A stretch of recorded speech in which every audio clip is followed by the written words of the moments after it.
Let me tell you about Laurie Timmerman is a global development specialist and visionary thinker with over 28 years of experience, focusing on global issues of sustainable development, agriculture, food systems, energy, environment, climate change, women's empowerment, democratization, and community bill of rights. That was really interesting. Demilitarization, and one of my favorites is World Beyond War Peace Advocacy. And I'm right there with you. I love that organization, worldbeyondwar.org.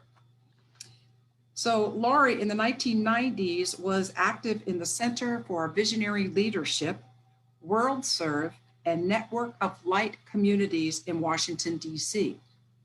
Since 2014, she has been on a knowledge quest regarding themes of awakening and disclosure and enjoying related conferences and research.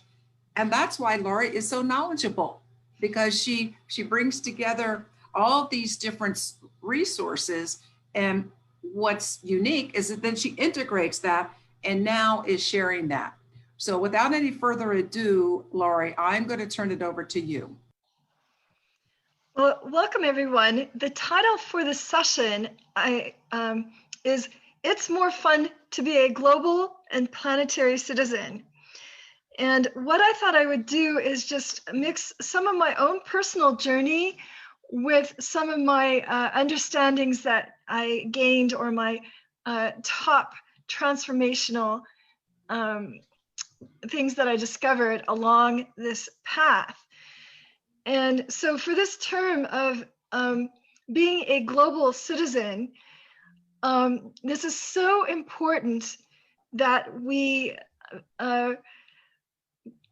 facilitate, that we teach the values of inclusive, multicultural, interfaith, and interracial tolerance, as well as emotional intelligence of inner peace. So to give you a little bit of a taste for my background, my story, I was very fortunate to have been an exchange student to Brazil in high school. So at the age of 15 and 16, my parents let me get on a plane and go to Brazil, live with 4 families there, and have this immersion experience in another culture. Eventually learning Portuguese, going to high school, having travel opportunities to crisscross the country. This was with the Rotary Club, and this is very important because the founder of the Rotary Club, Paul Harris, this was intentional that he created this program. It was a world peace program. So then my sister, she spent a year with Rotary in Sweden. My family went on to host an exchange student from Zimbabwe and from Costa Rica. So here, while I'm living in an interior city of Oregon, a rural city, where you could say that I could have been very parochial, I could have been very limited in my in my knowing what the world is like. Here, just even before I get out of high school, I'm being exposed to 4 different cultures, and my peer group in high school as a Rotary Exchange student was getting together with the other Rotary Exchange students from the other districts in Oregon and having 40 different people. So making friends right away with people from all over the world. So then my family went on to visit my sister in Sweden and Northern Europe. This set me on a course of what did I want to study? I wanted to study how the world works. So I went on to 2 international degrees, both at Willamette and then at Columbia. In my undergraduate years, I did 1 semester in France. So I was studying French literature and, let's just say, skiing in the French Alps.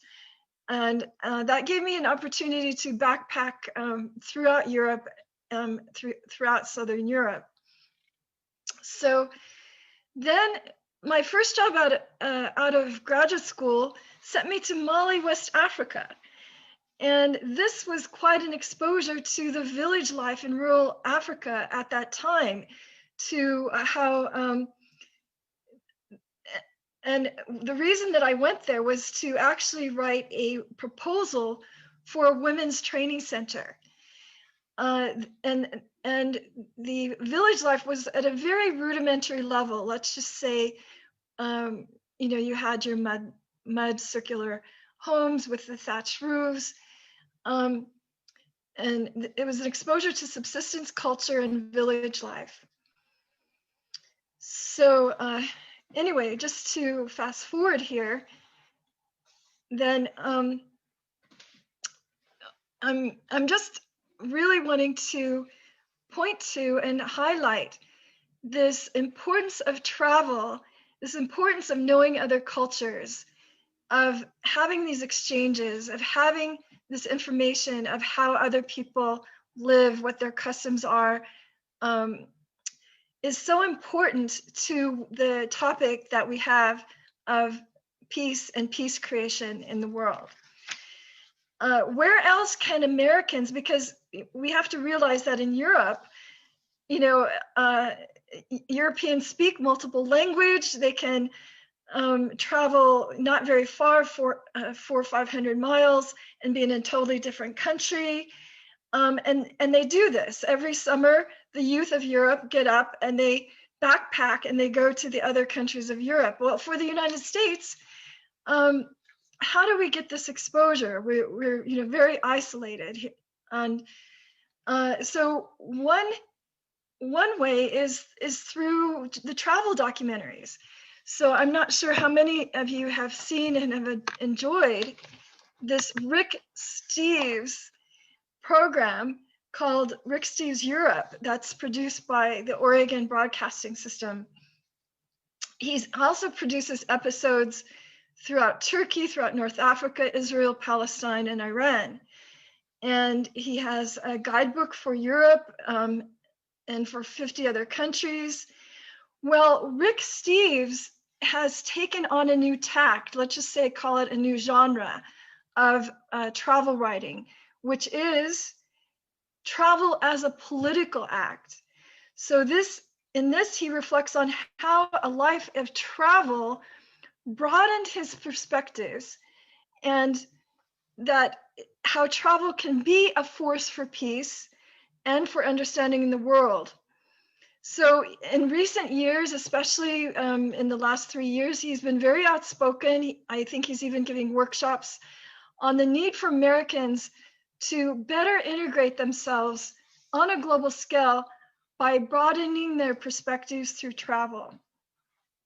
For the younger generation, the Globe Trekker show also is a type of millennial backpacker version of the adventure travel show. So moving on to interfaith understanding, interfaith cooperation, and tolerance. The overall arch theme here is tolerance and broad-mindedness. There are so many initiatives, and some of here have actually spoken to them and are members of these initiatives, but let's just name them off.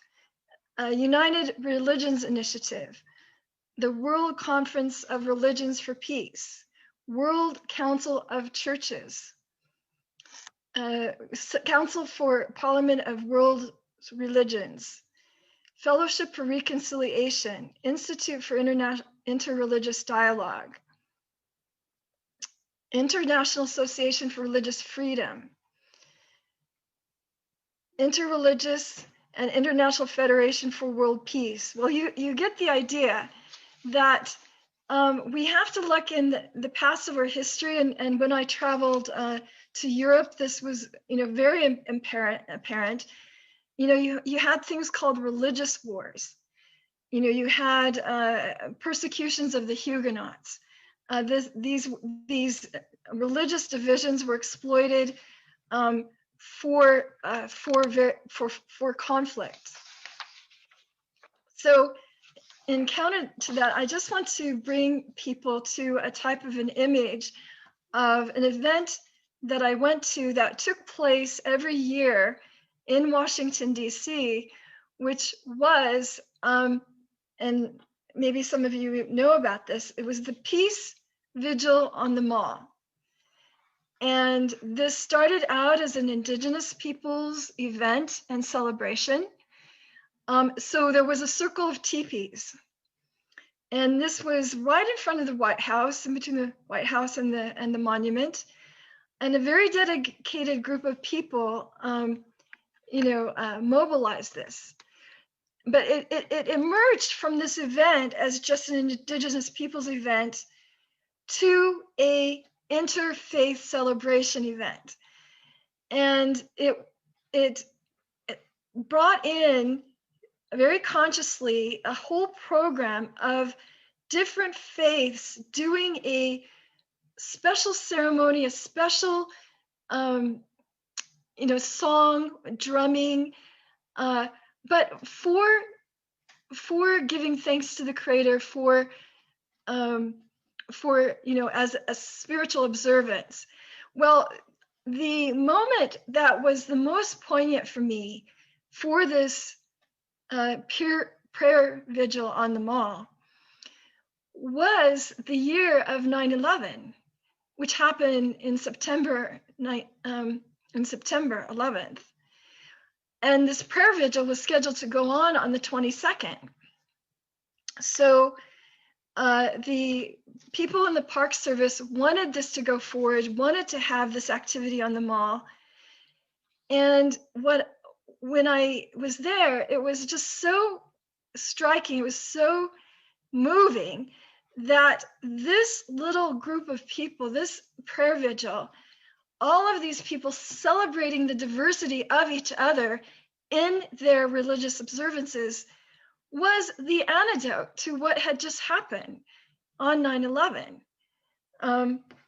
So we have many examples of that. Again, I'm from DC, so there is an interfaith group in Washington, DC, and they do a number of events where the various faiths come together and present an event together, such as with the Christmas celebration. I'm now here in Washington, DC, and let's just say interdenominational. It's a progressive Christian festival, but there is something called a Wild Goose Festival here at Hot Springs, North Carolina.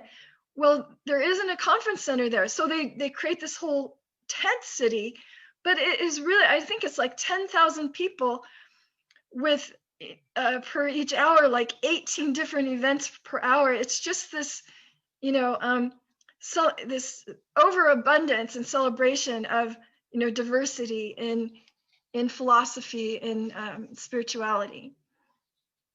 So moving on to the importance, which is so in stark contrast today, is the interracial, understanding the interracial inclusiveness. And here, I just, again, wanted to bring in my own life story and my own life experience in that. In my career being in international development, 3 years I worked in Africa in 4 different countries. So I had the experience to be one of either 1 or 3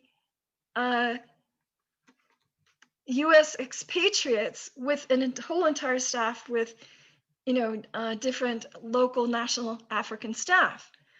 So this speaks to why it's much more fun to be a global citizen, is because these were the most wonderful, rich experiences of my life. I'm in contact with many of my former colleagues to this day, and it also was just so positive to be working on part of the solutions. In each case, there were 2 food aid programs. There was 2 what we call food for progress programs. This is livelihood work. This is in the very poorest of countries, creating avenues to increase yields for small farmers. So then when I returned to Washington, D.C., then I was in the headquarters offices. Well, again, what headquarters offices for these nonprofits do is they help the country programs implement these projects. So I may have had an office in DC or an office in Denver, but who we were talking with were all the people overseas implementing the project. So first it was with IDE, and 5 of our projects were in Asia. And I did get to travel there a number of times, two or three times. And then with Africa, there were 19 countries implementing programs. So you could say, if you looked at me, I was in a cubicle and I was working on a computer, but everything that was being written on the screen was how to help these countries, how to help those teams, go through their implementation plans. And a favorite term that we use was something called putting out fires, because like we're working in the poorest countries in Africa, what could go wrong? So it was a very rewarding work. But again, there was no color, it was colorblind. Like these are people, and you're working together for each other as colleagues in partnership. So what I'd like to offer next, based on my own spiritual path. So for many years, I worked with someone we consider a modern mystic, Bill Bauman. And so I wanted to open on a reflection on oneness and unity that is revealed and spoken of by mystics based on the writings by Bill Bauman, who is considered a spiritual teacher, modern mystic, master of interdimensional living and healing. And this is drawn from his book called Oneness, Our Heritage, Our Path, Our Destiny, in which he explores the dramatic power of oneness for rediscovering our destiny and taking charge of our lives. So these are his, based on his words.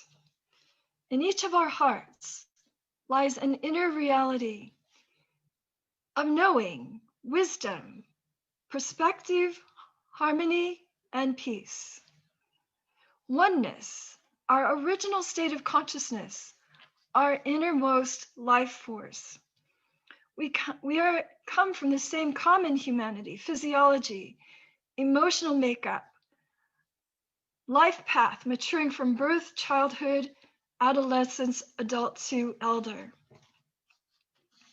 We're born into this plane of existence where we perceive the duality of opposites, of right and wrong, positive and negative, male and female, dark and light, with a life as a struggle between these opposites.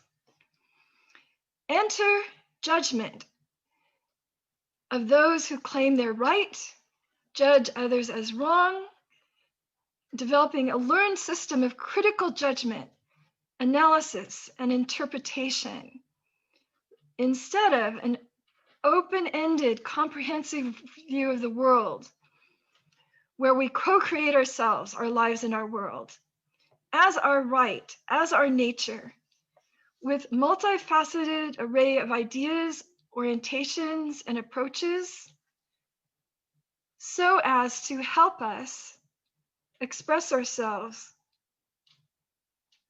not to judge, not to find fault with the beliefs and practices of others. Some feel they have the ultimate and total truth. Instead of saying, oh, I'm learning things to educate myself on the relative merits, to criticize to that extent decreases one's own empowerment and one's own joy in your own creative process. It can engender defensiveness, rigidity, and bigotry. From another angle, individual truth is our the meaningful facets of a larger truth. It's individual truth is from a particular time and serves us in creating our lives in a meaningful way. So truth at our individual levels is changing, is expanding, is right for a given moment, and then it moves on to other possibilities and forms. Embrace our own truth and the momentary truth of all other peoples and cultures and civilizations, seeing each as playing its own part in a collective and unified picture. And I'm just going to do an editorial comment here that we can see this so clearly when we see the ruins of ancient civilizations. We know that those people had a belief system, that those people had a social system, social structure. Those ways, norms, and mores have not been continued to this day. There's been, a rebirth, there's been an evolution. So in oneness, we can view the underlying harmony in our diversity and respect the uniqueness and worth of each part of the whole. Our entire human family, our deeper levels of consciousness, our collective drives, are co-creating the condition of our world together for the evolving development of a meaningful human future. We are moved by a common force to create and live life. Oneness is a unifying of these individual perspectives, a harmonizing principle to see a given perspective from beyond its individuality in its totality. Oneness is inherent in our personal and collective being. Each of us have a destiny to create one's own life, yet in harmony with all other lives. Oneness is our natural state of seeing, of vision, of knowing, giving us a sense of our greater identity and grants us inner peace. Oneness invites us to our broader vision, to our bigger perspective. And so this really speaks to what I got to touch in a little bit with the previous speaker and heart connectedness is, so there's that level of evolving our spiritual unfoldment, our own spiritual development, but then there's that level of bringing that awareness into action, into compassion in action, into love in action. And so just to give another vignette from my own path, so working with Bill Bauman and 30 others, a group of us in Washington, D.C. in the mid-1990s for 3 years, we mobilized this intention. It was a nonprofit. It was called World Serve. And so we created all these panels and workshops and events. And it was all on the theme of moving from your career that got you your rent and got you, your basic needs, to your mission, to your passion, to your soul's calling, to, that we all have a design and a purpose, and helping people to shift and realize what that is. So what I wanted to touch on briefly next is that this has been in the realm of spirituality, of mystics, of saints, of Tibetan masters, this level and state of consciousness. But what we're finding is that the physics is echoing this theme of oneness. And maybe many here listening on this call have been exposed to some new recent breakthroughs in the realm of physics. I'm speaking of, the Resonance Science Foundation and some work with Nassim Haramein. And so he goes here that we look at space and we look out and we think there's nothing between us and the next star, that it's all empty. It goes, no, it's not empty space. It's full of energy from which all matter emerges. From this understanding, we see these geometrical shapes and patterns are repeated across the scales from the smallest atom to the Earth to galaxies.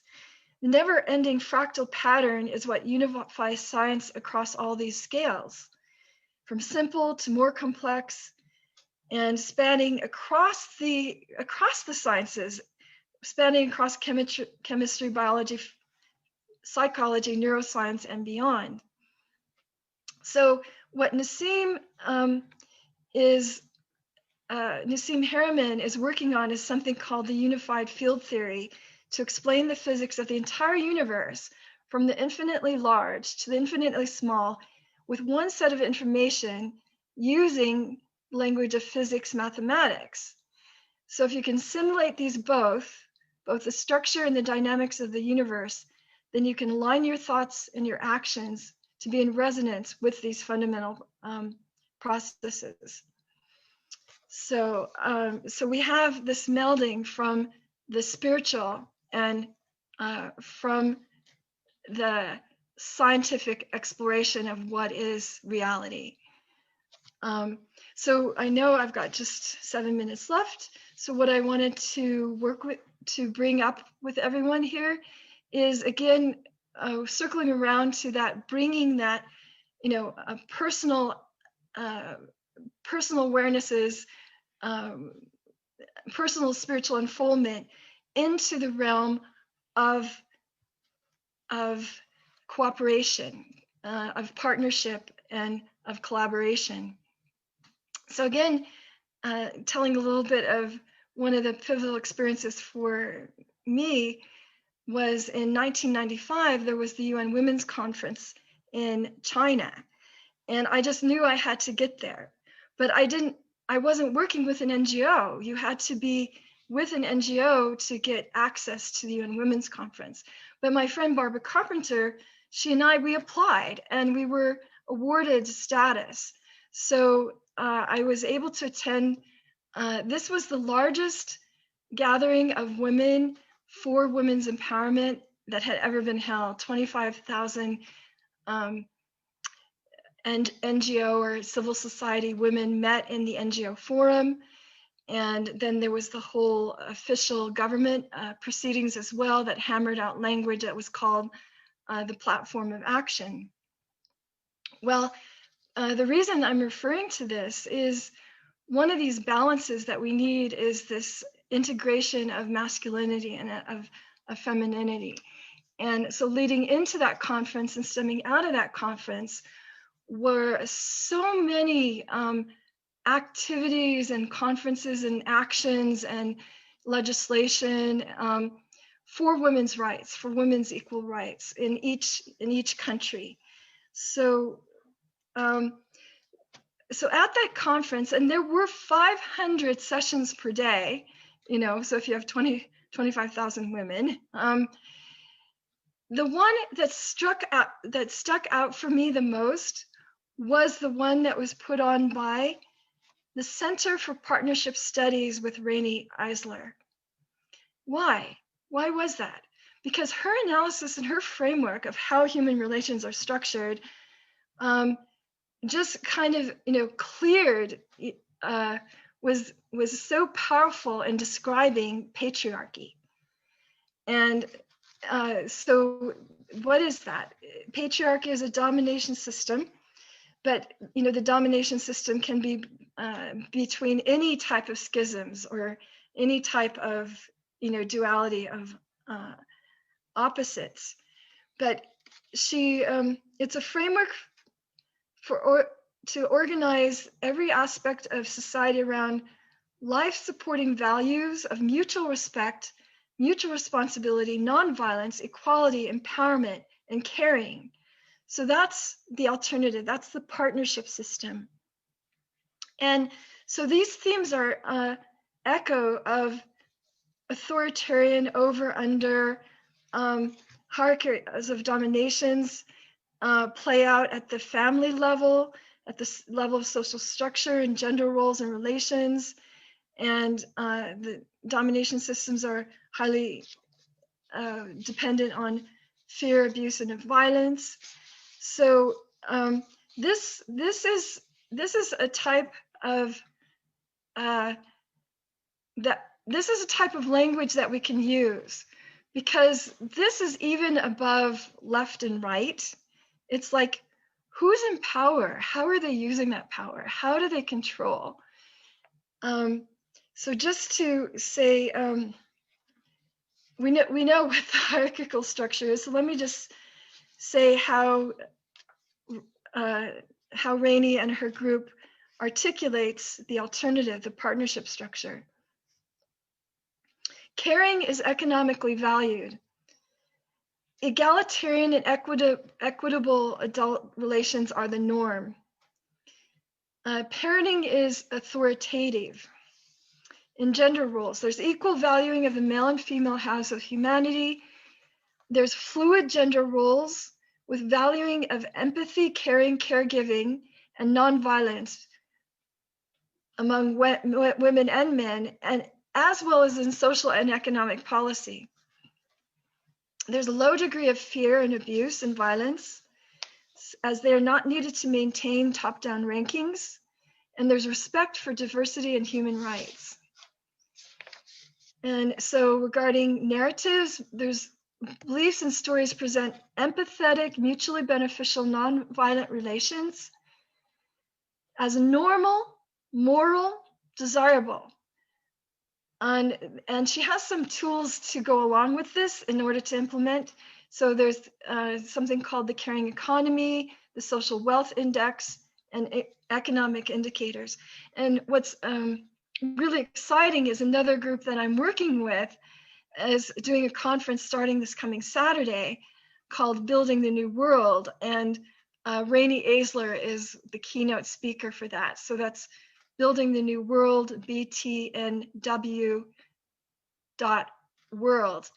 But how this whole field and this whole dialogue has intersected with my life is that I worked in international development, and it was realized that there were each, whether it's Islam or Africa or China, there was this patriarchal system that if you did not design a program to actively know what women's rules were, what their access were, what their blockages were, they would not benefit from this project. So there's an entire field for 40 years called Women in Development, and now Gender in Development, that have created all these tools to design and implement programs to be inclusive of women and to bring benefit to women, across the spectrum of sectors, whether it's in water or small farmer livelihoods or health.